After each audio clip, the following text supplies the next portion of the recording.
Hi folks, this is Chris Voss from the ChrisVossShow.com, thechrisvossshow.com.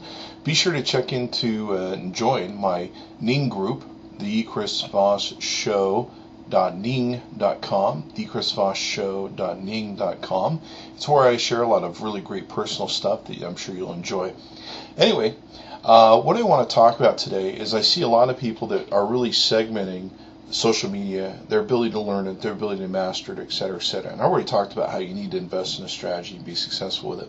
But it's really important that you don't focus on one social media outlet. Like I've seen people actually say, look, I'm just going to focus on Twitter, Chris. I'm going to try and master this Twitter thing, et cetera, et cetera. The one thing you've got to realize is each one of these different social media outlets, a lot of times are marketed towards a different thing. Twitter is an aggregator. It's a link bearer. It sends traffic to a billion different ways, okay? But it's not a core central site. It's not really a great site to develop relationships, although you can do some of that if you really try hard enough. But if you go to Facebook or LinkedIn, then you can develop better relationships on those networks. Twitter is a link processor, provider, aggregator, whatever you want to call it. So you've got to master all these different successful social media platforms that are out there. Do you have to do them all? Probably not. I don't know. Maybe you just need to do the emerging or the most popular ones, which is what we focus our clients on.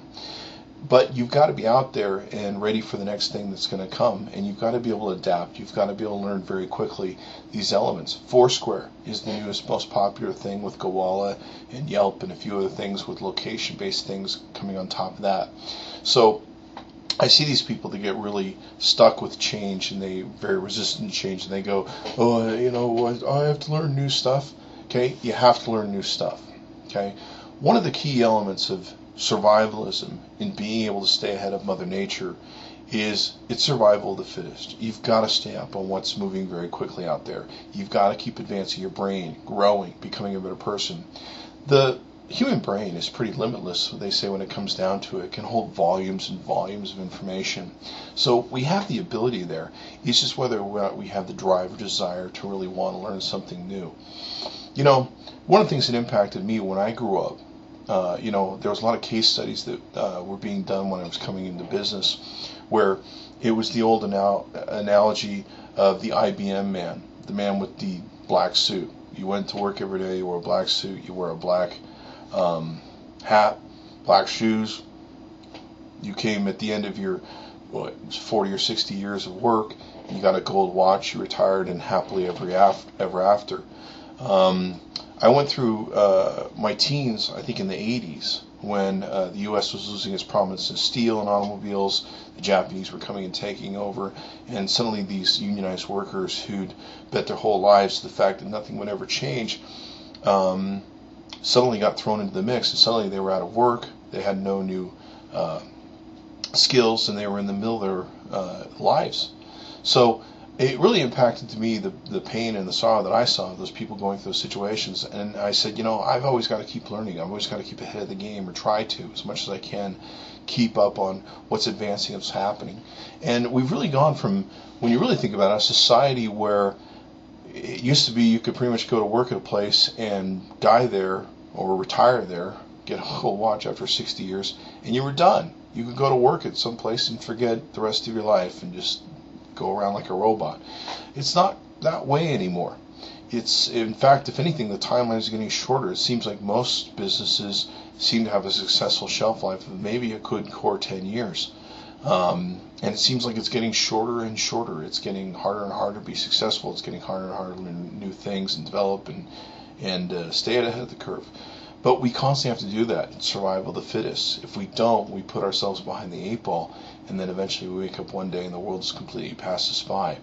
So it's real important when you're looking at change that you embrace it, you try and develop, and you enjoy it. Have fun with it. I mean, I have fun with all these gadgets and all this crazy stuff I do. It's neat. It's something new. It's an adventure. It's something I can go learn. I love adventures.